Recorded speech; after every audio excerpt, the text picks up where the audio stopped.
Nakakatawa mang isipin pero totoo ito guys.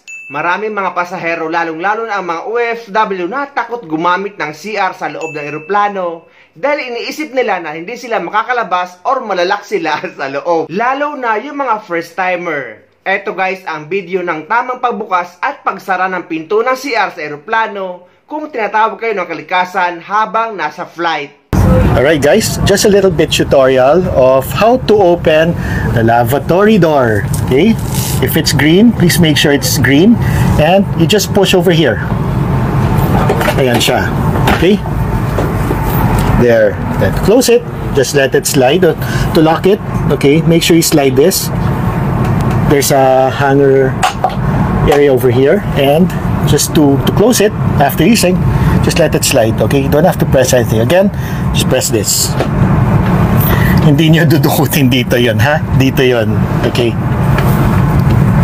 At nung nakaraan, may video naman ang tamang paggamit ng bowl ng CR sa loob ng eroplano kung dudumi kayo. Sa daming beses ko nang sumakay ng eroplano pa uwi man sa Pilipinas or pabalik dito sa Dubai, ay hindi ko alam na ganito pala ang tamang paggamit ng palikuran sa loob ng eroplano. Hindi mo nga talaga maiisip na ganito pala dahil may nakalagay nga na bawal maglagay ng tissue sa bowl.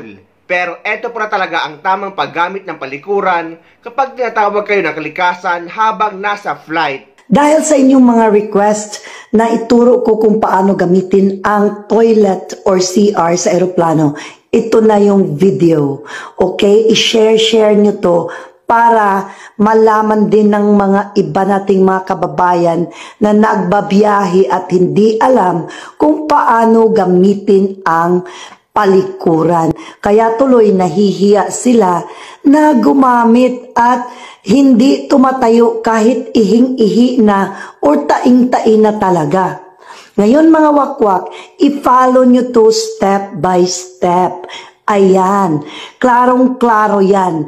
Itong ginagawa ko, pag i-EBS kayo, ganyan ang gagawin nyo, maglagay kayo ng tissue dyan sa gitna ng seat cover. Para yung mga EBS nyo, didiretso at hindi siya magkakaroon ng mark pag pina-flush nyo na. So ayan mga wakwak, di ba? Malinis talaga. Huwag kayong mahiya at huwag kayong magpanik.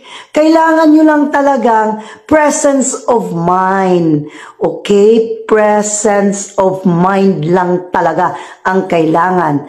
At bago kayo lumabas sa toilet, lagyan nyo rin ng seat cover, toilet seat cover, para courtesy doon sa gagamit na sunod.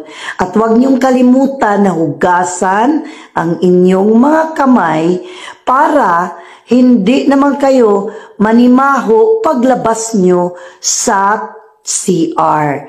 Merong hot and cold ang ibang eroplano. Siguro yung ibang mamumurahin na airplanes, wala silang hot and cold. Meron lang sigurong cold. So ayan mga wakwak, mamili lang kayo. Hugasan nyo mabuti ang kamay. Ayan, pagkatapos, punasan nyo ang inyong mga hands. Diba? Ganon. At punasan nyo rin yung lababo kasi courtesy nga. Diba? Kasi courteous kayo sa susunod na gagamit. At siguraduhin yung itapon nyo dyan sa iyang basurahan. At merong ibang toilet, meron silang lotion, may suklay, may toothbrush. Pero kung wala, mag-ask kayo sa mga flight attendant para makapag-toothbrush kayo pagkatapos nyong kumain. At meron ding mga perfume. Sosyalin din yung mga perfume sa eroplano namin. Mga wakwak, lalo na sa business class at first class. Ayan, di ba? Ang bango-bango na ng aking kamay. Hindi na mabahong Eva Bush.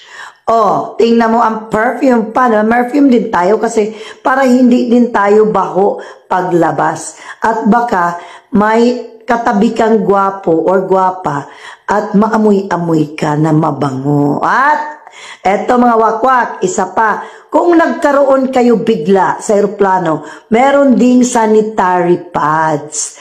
At ito naman ay ang sick bag. Dito ka magsusuka, kung ikaw ay nasusuka, makikita mo rin ito dyan sa iyong upuan. At kung wala, mag-ask ka sa flight attendant. O yan mga wakwak, sobrang very easy lang. Kaya wag na kayong manginig.